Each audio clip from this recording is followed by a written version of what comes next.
বন্ধুরা, আজ নতুন একটি রেসিপি নিয়ে চলে এসেছি আপনাদের মাঝে। আশা করি ভিডিওটি আপনাদের সবার ভালো লাগবে। আজ আমি আপনাদের মাঝে মুরগির মাংস রান্না করে দেখাবো অন্য স্টাইলে। আমি এখানে কড়াইতে তেল দিয়ে দিয়েছি, আর আমি তেলের ভিতরে মুরগির মাংসের জন্য আলুগুলো কেটে রেখেছিলাম, সেই আলুগুলো ভেজে নিচ্ছি। আমি আলুগুলো লাল লাল করে ভেজে নেব। এইভাবে মুরগির মাংস রান্না করে খেয়ে দেখবেন, আপনাদের অনেক ভালো লাগবে। এখন আমি আলুর মধ্যে দিয়ে দিলাম সামান্য পরিমাপ হলুদের গুঁড়া আর সামান্য পরিমাপ লবণ। এদিকে আমার মুরগির মাংসগুলো কেটে আমি ধুয়ে নিয়েছি। এখন আমি এর মধ্যে দিয়ে দিচ্ছি হলুদের গুঁড়া, লবণ আর পরিমাপ মতো মরিচের গুঁড়া। এখন আমি এগুলো একসাথে দিয়ে ভালোভাবে মেখে নেব, কারণ আমি মুরগির মাংসটা ভেজে রান্না করব। মুরগির মাংস ভেজে রান্না করলে তার স্বাদ অন্যরকম হয়, খেতে অনেক ভালো লাগে।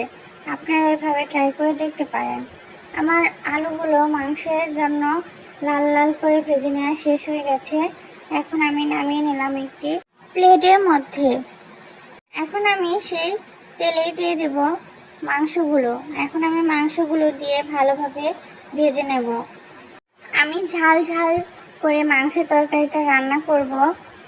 এরকম ভাবে রান্না করে আমি এর আগেও খেয়েছি, অনেক সুস্বাদু হয় তরকারি। এজন্য আমি আবার এরকম ভাবে রান্না করছি। আপনারা এখন কিভাবে মুরগির মাংসটা রান্না করেন, কিন্তু এইভাবে একবার হলেও ট্রাই করে দেখবেন, দেখবেন যে কতটা খেতে ভালো লাগছে। মাঝে মাঝে রান্নার আইটেম পরিবর্তন আনা দরকার, কারণ রান্নার পরিবর্তন আনার কারণে মুখের স্বাদেরও পরিবর্তন হয়। এজন্য আমার মুরগির মাংসগুলো ভালোভাবে ভেজে নেওয়া শেষ হয়ে গেছে। আমি একটু কড়া কড়া করে মুরগির মাংসগুলো ভেজে নিয়েছি। মাটির চুলায় রান্না করলে তার স্বাদ অন্যরকম হয়। আমার মা বলে যে মাটির চুলায় রান্নার স্বাদ অতুলনীয়। আসলে কথাটা সত্যি, মাটির চুলায় রান্না করলে স্বাদটা দ্বিগুণ হয়ে যায়। এখন আমি একটি ছাঁকনার সাহায্যে মাংসগুলো উঠিয়ে নিচ্ছি। লাকড়ি দিয়ে চুলা দিয়ে রান্না করতে বেশ ভালোই লাগে। কার কার মাটির চুলায় রান্না করতে ভালো লাগে অবশ্যই কমেন্ট করে জানাবেন। আমার এক এক করে মাংসগুলো প্রায় নামিয়ে নেওয়া শেষ হয়ে গেল। মুরগির মাংস আমার অনেক ফেভারিট। কার কার মুরগির মাংস ফেভারিট অবশ্যই আমাকে কমেন্ট করে জানাবেন। আমি এখানে তেলের ভিতরে দিয়ে দিলাম শুকনা লঙ্কা আর তেজপাতা। এখন আমি দিয়ে দিলাম গোটা মশলা। গোটা মশলা হিসেবে এখানে দিয়েছি জিরা, আস্ত জিরা আর দারচিনি আর এলাচ, আস্ত এলাচ।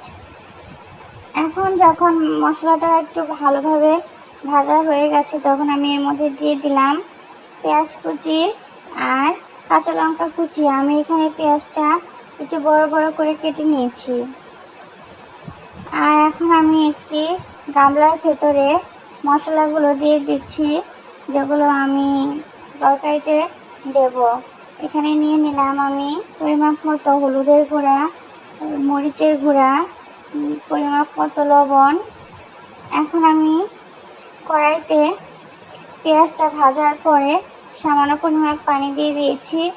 পানির মধ্যে আমি হলুদ মরিচের গুঁড়াগুলো দিয়ে দিয়েছি। এখন আমি এর মধ্যে আদা রসুন বাটা দিয়ে দিলাম। আমি আদা রসুন বাটায় ভালোভাবে বেটে নিয়েছি। বাটায় মশলা বেটে তরকারি রান্না করলে তার স্বাদ অন্যরকম হয়, অতুলনীয় হয়। এখন আমি মশলাটা ভালোভাবে কষিয়ে নিচ্ছি। আমি অনেকক্ষণ ধরে মশলাটা ভালোভাবে কষিয়ে নিলাম। এখন আমি এর মধ্যে দিয়ে দেব মাংসটা দিয়ে আমি ভালোভাবে কষিয়ে নেব। মাংসের কষানোটা যত ভালো হবে, তরকারির স্বাদ তত দ্বিগুণ হবে, এটা আমার মা ও কাকিরা বলে। যদি এরকম কষা কষা মাংস খেতে চান, তাহলে চলে আসুন আমাদের বাড়িতে, আপনাদের সবাইকে রান্না করে খাওয়াবো আমি মাংসগুলো ঝাল ঝাল কষা কষা করে কষিয়ে নিচ্ছি। মনে হচ্ছে একটা টপ করে খেয়ে নেই, কিন্তু ভাবছি না, পরে খাবো। আমার মাংসগুলো কষানো প্রায় শেষ হয়ে গেছে। আমি এখন এর মধ্যে পানি দিয়ে দেব। দেখতেই পাচ্ছেন আমি পানিটা অ্যাড করে দিয়ে দিয়েছি। কতটা কালার এসেছে মাংসতে, কতটা সুন্দর দেখা যাচ্ছে। এখন আমি ভালোভাবে জাল করে মাংসের ঝোলটা শুকিয়ে নেব। মাখা মাখা করে আমি তরকারিটা রান্না করব। এদিকে আমার কড়াইটা কাত হয়ে গেছে, এখন আমি সোজা করে দিলাম। আমি আগে থেকে গরম মশলা বেটে রেখেছিলাম, আমি এর মধ্যে গরম মশলা দিয়ে দিয়েছি। গরম মশলা হিসেবে আমি ব্যবহার করেছি দারচিনি আর এলাচ। ভিডিওটা স্লিপ হয়ে গেছে, দেখাতে পারিনি, এজন্য দুঃখিত। আমার মাংস রান্নাটা প্রায় হয়ে এসেছে। আমার এই ভিডিওটি যদি আপনাদের সবার ভালো লাগে, অবশ্যই আমার ছোট্ট চ্যানেলটি সাবস্ক্রাইব করে আমার পাশে থাকবেন আর আমাকে নতুন নতুন ভিডিও দেওয়ার জন্য উৎসাহ দেবেন। সবাই কমেন্ট, শেয়ার, লাইক করবেন। আপনাদের উৎসাহ ভালোবাসা পেলে আমি আরও ভিডিও আপনাদের মাঝে শেয়ার করতে চাই। এদিকে আমার রেডি হয়ে গেছে ঝাল ঝাল মুরগির কষা মাংস। এখন আমি একটু টেস্ট করে দেখি কেমন হয়েছে। আসলেই তো তরকারিটা অনেক স্বাদ হয়েছে। ভিডিওটি দেখার জন্য ধন্যবাদ সবাইকে। ভালো থাকবেন সবাই।